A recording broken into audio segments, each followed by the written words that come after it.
would eventually form. And that's essentially what the covenant is, lachniso, to enter the covenant of Abraham Avinu, is to enter that covenant, to be a person who is a receptacle for Hashem to portray that ultimate human being. So that's the first word, bris. Right? The bris means a covenant, and that's the contract which we enter. The second idea which we spoke about was the word milah, and milah means to cut, and it also means to fill.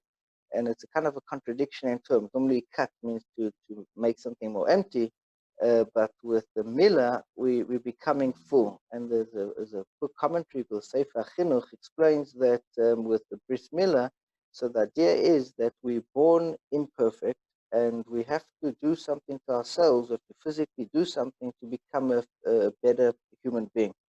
And that's the idea of we're born imperfect. So having the foreskin is kind of seen as an imperfection, and by removing it, we go through an action which perfects us. And the Chinuch explains that just like we do that on a physical level, so we do that on emotional and spiritual level, that we're born imperfect, we have different character flaws, and through perfecting ourselves, through the actions which we do, we then become better human beings. So the whole job of being on planet Earth, or the whole job of being alive, is to continuously do things which are methods of self-improvement. And that's the idea behind the milah. So we call the two terms together, bris milah, a covenant, which is a covenant where you undertake upon yourself to do self-improvement. And that's essentially what lays behind the mitzvah, is that a boy who's, it comes from the verses in the Torah, that a boy who's 8 days old, is obligated. So the mitzvah, the obligation falls on the father. And if he's not able to, for whatever reason, then eventually when that child grows older, the boy himself has an obligation to circumcise himself. Now, the mitzvah, the obligation of milah, of circumcision, so there's actually two parts to it. The first part is removal of the foreskin, and the second part is what's called priya. In Hebrew, priya means to peel back, and there's a membrane beneath, which is called, in English, the English name is the mucosa, gets pulled back, and that's called the mitzvah of priya. And those two things we see in the book of Joshua, that it says that the Jewish people had not been circumcised. And the commentaries explain that they had removed the foreskin, but they hadn't done this second part of the mitzvah, which is the mitzvah to pull back, to do the priya. So there's actually two commandments in that, and that is the mitzvah of having a bris milah. We also spoke before why it was about 8 days old. And the idea was that there's a concept Kabbalistically that everything which exists in a physical dimension has three sides, or 6 sides to it. So if you think of a cube, so we've got the longitude, the latitude, the altitude. We think we've got 6 sides to a cube, and so everything physical is represented by the number 6. So 6 is kind of the pinnacle of everything which is physical. 7, Kabbalistically speaking, is the higher level than that, and 7. That's why we have Shabbos on the 7th day. 7 represents the combination, or the totality of physicality when it's used for a spiritual purpose. So, for example, Shabbos is there to enhance the week. So the 6 days of creation are enhanced by the 7th day, which is Shabbos. So 7 is a Kabbalistic number for representing the completion of everything which is physical. Now, Kabbalistically speaking, the number 8 represents that which is above physicality. And that's why the circumcision, the bris, takes place on the 8th day, because the bris is more than just something spiritual. It takes us beyond that which is spiritual. And as we said, it's part of connecting us to a covenant, an ancient covenant which existed between Hashem and Abraham. And so this covenant which we have is more than just something spiritual. It takes on a whole new meaning, and it defines the person's commitment to living a life of beyond that life of commitment to Hashem and a life of commitment to self-improvement. And we say at the bris, Keshem shenichnas the bris, just like a person entered the bris, the covenant of doing a circumcision, kain tikanos the Torah lechupo lemais and tovim. So too a person should enter studying Torah, getting married, and doing good deeds. And the idea that's brought is the same thing. And that is that when a person studies Torah, so you shouldn't think, I've learned this before. Like, for example, what we're doing now, we're doing a recap. So a person can easily say, I've learned this before, right? But the truth is that every time we sit down and we study, there's always something new to be learned. A person should always go into every study session that he has with an open mind, that we're there to do, and we're there continuously through self-improvement to continuously learn and do more. And so as a Torah and chuppah, same thing with marriage, relationships. When a person shouldn't think that they're already perfect, that they should always be aware that there is more to do. That the whole point of being in this world is to, through our actions, to complete ourselves and to improve ourselves constantly. And that's the whole. And the last one, ma'asim tovim. Person shouldn't think, I've done so many good deeds before. Every day and every minute, you should think to yourself, I've never done a good deed before in my life. Now's my opportunity, to do a good deed. And if you have that mindset and the attitude that we're here on this world to constantly improve ourselves and to do a self-improvement, that's really the idea behind the bris. Right? That's the idea behind the covenant which we have, that we're entering a lifelong goal of continuous self-improvement. The last thing which we covered is that a person's name is given to them at the circumcision, and at the circumcision a person's name is given. We discussed earlier. We said that that there isn't prophecy nowadays in the world, but there is a minor prophecy which exists, that Hashem allows parents of a child to know what to call that child, because each person's soul is defined by the name which they have. So a person's name is more than just a label or something which we refer to you by, but your name is what they refer to you in heaven, and that becomes your essence of your soul. And so we discussed one or two names. We said, for example, a person with the name Natan. Natan means to give. So a person who's named Natan will automatically have the ability to be more generous, let's say, in giving than others. A person with the name, let's say, Raphael, right, a healer, will automatically be more a healing, or be able to heal, right? And that's each person's name defines the character. And that's why name is very, very important. It defines who you are as a person. And so those people get to choose their names. Only if a person's parents choose their names. You get to choose your own name, and you can. So that actually defines your character, defines who you are, and identifies your soul, and it makes you into that person. And it's such a powerful thing that we also discussed earlier, that someone who's sick in heaven, they can have a decree, and that decree goes after that person's name. And a decree can be removed. If you add a name, you become a new human being. So every time a person's name is given or changed, you become something else. The soul actually undergoes a transformation. You become something else. So that was some of the things which you discussed. I want to come to one of the questions or two that I got afterwards. The last thing which we discussed was the different people that are involved in the bris. So we have a moil. A moil is the person who does the circumcision. We said that really the obligation applies to the father. But since most people today don't know how to perform surgery, right, especially something as delicate as that, so we go to a moil. Moil is the one who performs the circumcision. That's the name given to him. There's another title where it's also a very honorable thing to have. It's sometimes given to the grandparents, right, and that's to hold the baby that's getting circumcised, right, and that is called the sandek. And then we spoke about another person that's involved. That was a Yiddish, the custom that was there is that a person who hands the baby back to the parents before and after the circumcision we call that the kvata. That was called the company, or the one who, and that was a segula, like a merit that to have children. Someone who's trying to have children, so they often give that honor to someone who is trying to have children. So those were the things. Something which we didn't speak about in class, but we'll speak about it now. Then I think there was Romulus had a question, which I'll deal with in a moment. So the idea, right, you may have heard of this, is that there's a big chair. If you ever go and visit at a bris, at a circumcision, you'll notice there's a big chair which is left at a bris milah, and we call that the kisei she'eliyah, the chair of Elijah the prophet.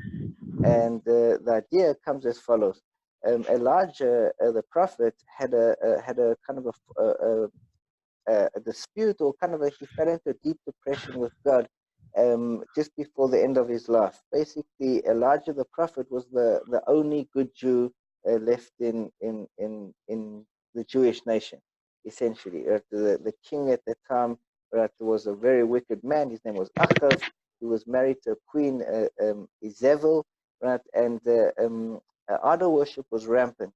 And Elijah the prophet said to God, if Jews continue in this way, right, and they try to hunt Elijah the prophet down and kill him, right, he said, what hope is there for the Jewish people? The Jewish people is lost. There's no hope of there ever being Jewish people in the future. And Elijah fell into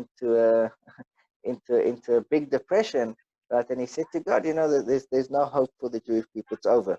And God said to Elijah the prophet, said, don't worry, right? In future generations, my people are still going to keep the covenant of Abraham, our forefather. And as I'll show you, at every single circumcision, you are going to be present. And so there's a tradition that Elijah the prophet comes to each and every circumcision which is done, and he's there present to witness the fact that Jewish people are making and renewing this covenant, this ancient covenant which was made with Abraham, and the covenant of a commitment to self-improvement and closeness to Hashem. So, and that was kind of the idea behind it. And they say that there have been people who, there is, I forgot the particular name of it, a very great rabbi of a few hundred years ago, used to specifically go to every single circumcision that he could, and he claimed that he could see Elijah the prophet and would actually converse with him and ask questions at the circumcision. So that's was it's quite a phenomenal thing that Elijah the prophet is there at every single bris. Also, another thing which we didn't discuss in the class, which is a very important concept, is they say when the baby cries, that is a time. If you ever have a merit to go to a circumcision, when the baby cries, it's a time when the gates of heaven are open, and anything which you pray for, anything which you want, Hashem will listen to you at that time.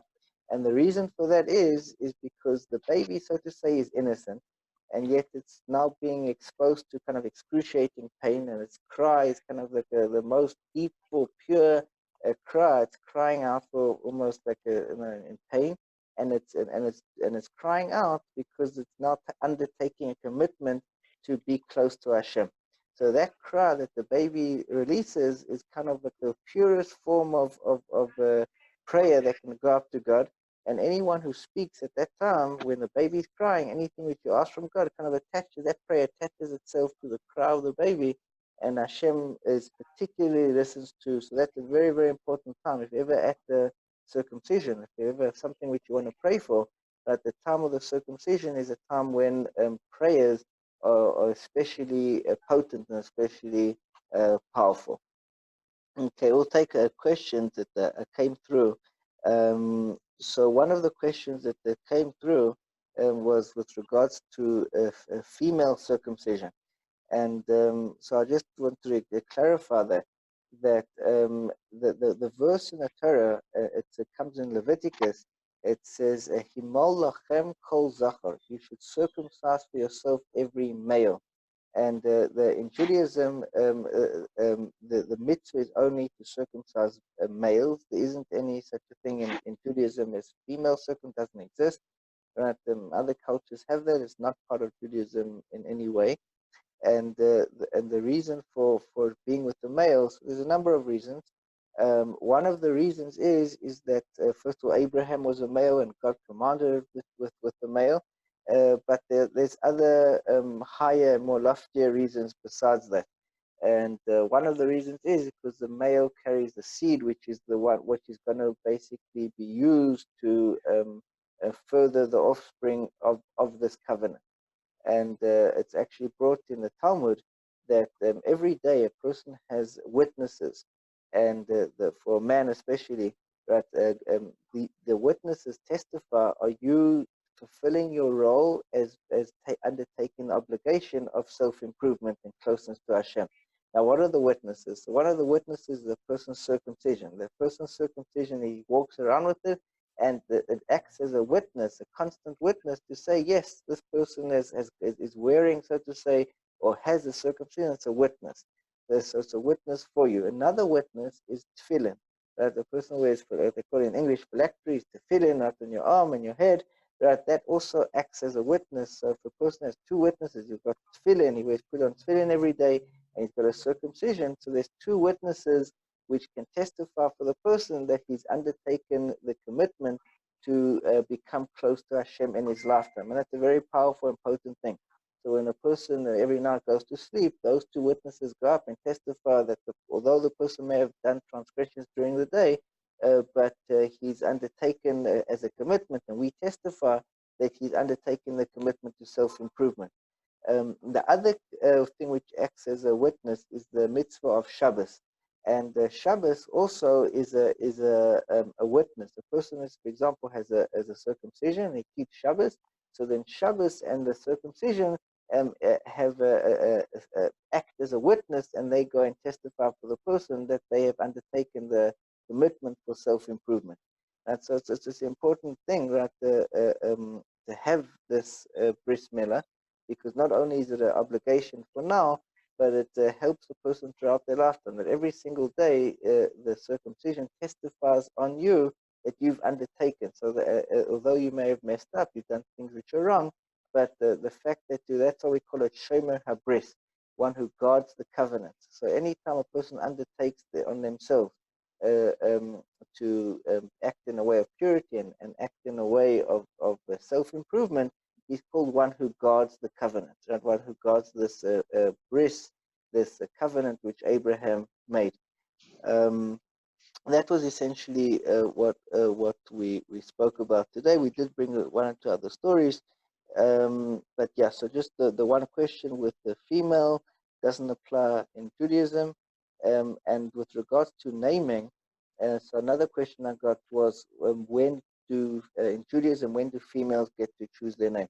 So a woman or girls get their name given to them immediately when they're born. The custom is to do it on the first Shabbos, or the first time that they get called up to the Torah. The father chooses the name. Someone who converts will choose their name at the time, either before or after they go to the mikveh, and that will be the name which they choose. And a person can choose any name which they want, right? And as we said, a person's name is represents what that soul is going to be. So it's quite important to know yourself when choosing a name. So whatever a person's name is, that becomes, like, for example, my own name, Michael, right? Michael. So me this comes from the angel's name. So me means who, Ka is like, El, like God. And it comes from the angel Michael, right? The angel Michael is, they say, is the highest or the greatest of angels, because that angel is the closest one to God. And the Talmud explains that the different angels have different connections to God. So Michael has the closest out of the main, they call it the main angels, which are surrounding God. So that is the angel which is like God. Raphael means the one who can heal, right? The healing of God. Gabriel means the strength of God. Uriel means the light of God. And if you want to, in my book, I referenced a very good book which I recommend you read. It's called What's in a Name, and it's got nearly every single Jewish name which exists, its origins and its power and the potency of that name, and what that name represents, and the character traits and strengths which can be utilized. Yeah, so that's essentially what we covered today. If anyone has any further questions, I want to take them now. You can unmute yourself and we'll go through that now. Anybody? I have a question. Yeah. Go ahead, Shlomo. Yeah, sure. When I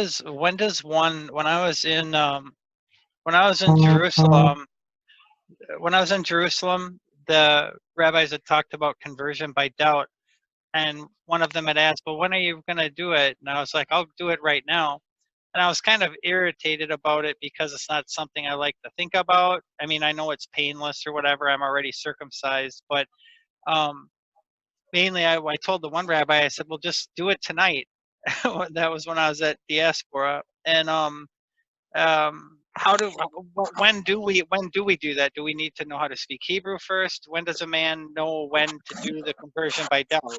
I've done tefillin, I've been to mikvah, I've been to Jerusalem, which I want to go back as soon as I can. But when do I do the conversion by doubt?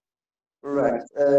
So there's a concept which the original conversions which took place had 3 steps to it. There was the process of immersing in the mikveh, there was the process of having a circumcision, and there was the process of having a sacrifice being brought. That's how it used to be in the days of the temple.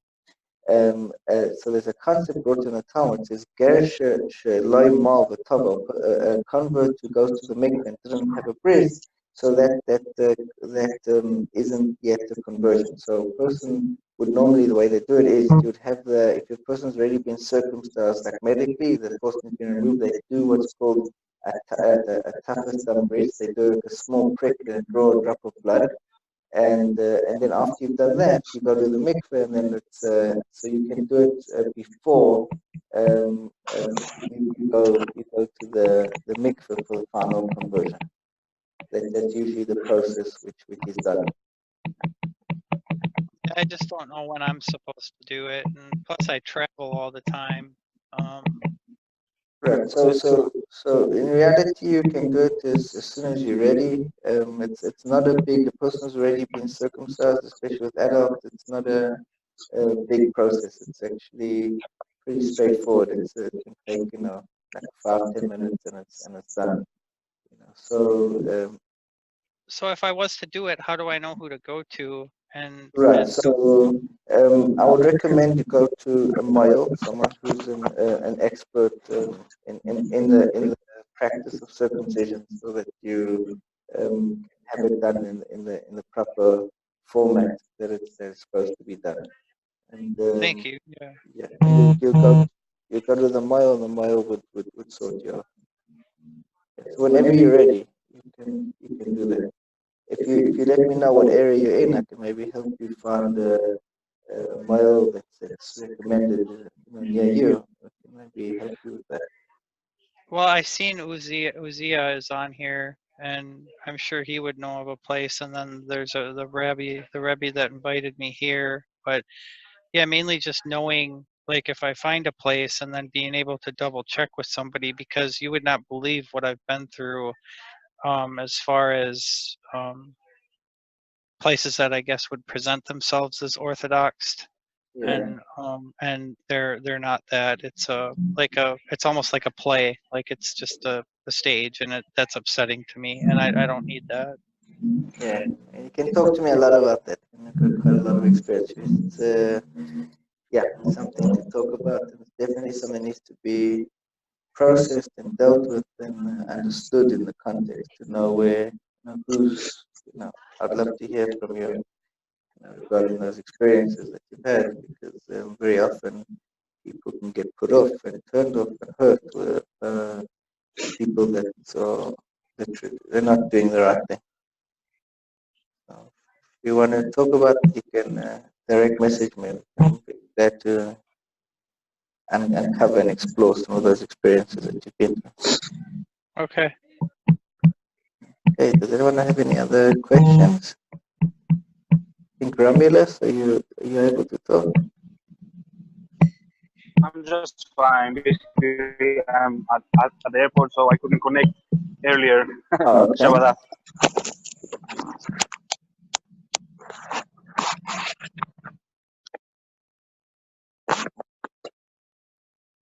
All right. Okay. So I think okay. So if Roman, do you have any other questions? Be happy to take them afterwards. Okay. So this particular class was just a recap.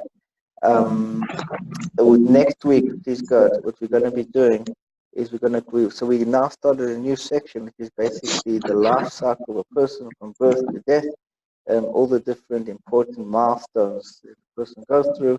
And we're going to be looking at the bar mitzvah, we're going to be looking at weddings and engagement, things like that. And then we're going to be looking at different milestones leading up to death and burial and the afterlife. So this is the next phase the next section that we're dealing with, are the different milestones that occur in the Jewish person's timeline. And again, if you have any questions, you can ask me directly, and I'll be happy to answer. Right, is anyone else? Good. All right, guys. So thanks so much for coming, and we'll see Thank you. you. Please Bye have bye. a good Yontif, everybody, and we'll see you again soon. Great. Thank you, guys. See you. Have a good Australia. Yontif. Bye bye.